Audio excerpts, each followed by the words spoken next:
Well, we're back on this 2005 Honda Element, and it's about 84 degrees outside right now, and you can hear the clutch kicking off and on. It is getting as cold as it possibly can. It's met the thermostat's satisfaction and is now kicking the clutch off and on, and you can hear it. But that's not what I'm here about. I'm here about temperature drop across the condenser. So you see I'm at the liquid line. Let's get closer to the condenser. I'm at the liquid line. I'm at the discharge line of the compressor going in. So I'm taking the temperature across the condenser as if you were going to look for a plug condenser after not a compressor burnout, just a damaged compressor that is starting to lose piston ring material. It's starting to shave some of the aluminum shavings off from inside, going metal to metal, and it only partially plugs some of the tubes.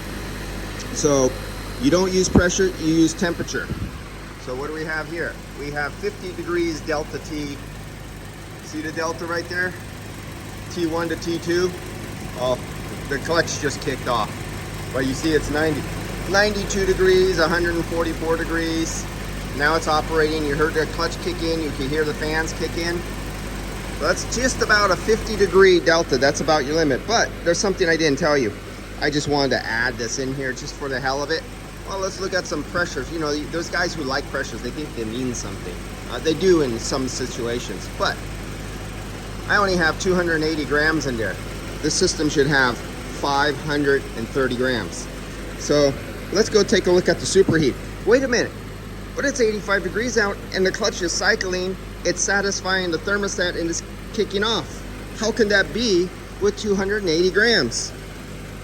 Do not trust anybody who goes by temperature out of the dash. We are at our maximum temperature. It cannot get any colder. Now let's go here, suction line, low side, right here. Let's take a look at our superheat. We're running, the fans are running, you can hear the fans running. Look what our superheat is. 46. Look at our subcooling. Now, if you watch the videos I recommended it to you, you know what this means and you know what this means. This is an expansion valve system, so you would go usually by subcooling. But we only have 290 grams in there. But our superheat, look at that. They say, oh, if you have an expansion valve system, you don't use superheat. Oh yeah? Well, let's do something. Let's add some refrigerant. Okay, I got that there. Let's put in a little few ponies there. There we go, give it a little squirt. We're gonna bring this up to 530 grams, maybe 520 grams. Let's give another little squirty there. That's it. Because I'm going right into the suction. It has to go, I have the valve cores in there, so it's coming out as a mist. It's not just filling the system up with liquid. Do a little squirty. As it goes, it flashes. There's no liquid going to the compressor. And we're gonna watch grass grow here because this is gonna be a slow thing. I decided to do this kind of like the can jerk off way, slowly with an engine running, squirt in a little bit. I'd go bankrupt if I did this shit, man. I don't know how those guys do it in the shop and actually make money. They waste so much time. All right, we're at 430. Let's stable off right here and let's watch some numbers here. Look at that superheat. Whoa, what happened to 46? Okay, now the clutch kicked out. The fans are off. There it goes, it's kicked back in again. Got a little bit more subcooling. Let's get up there to 500 or so. Let me see if I can get that glare out of your guy's eyes. Can you read that? There we go. We're almost at 500. Get off right there.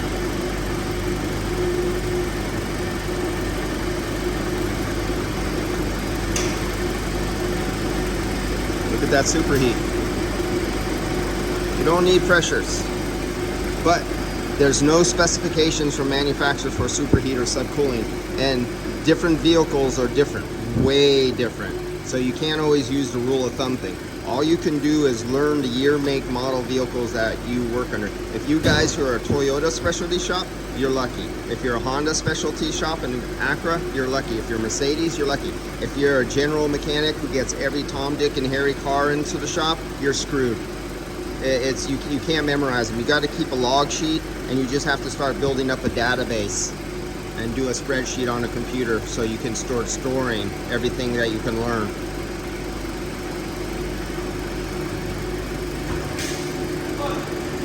Okay, that's it. I'm going to stop right there because that's what it calls for. You can hear the compressors on. And you can see this starting to stay more solid while the fans are on and the compressor is on.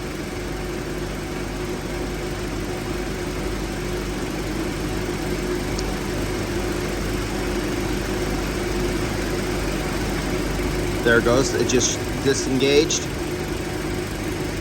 All right. I had to let you guys see that. Now, let's come back to the condenser, because remember we abandoned the condenser sensor.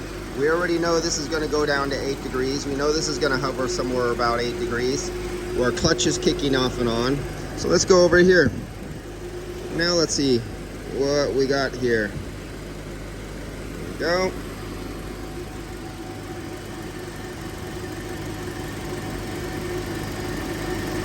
There it goes, it kicked on.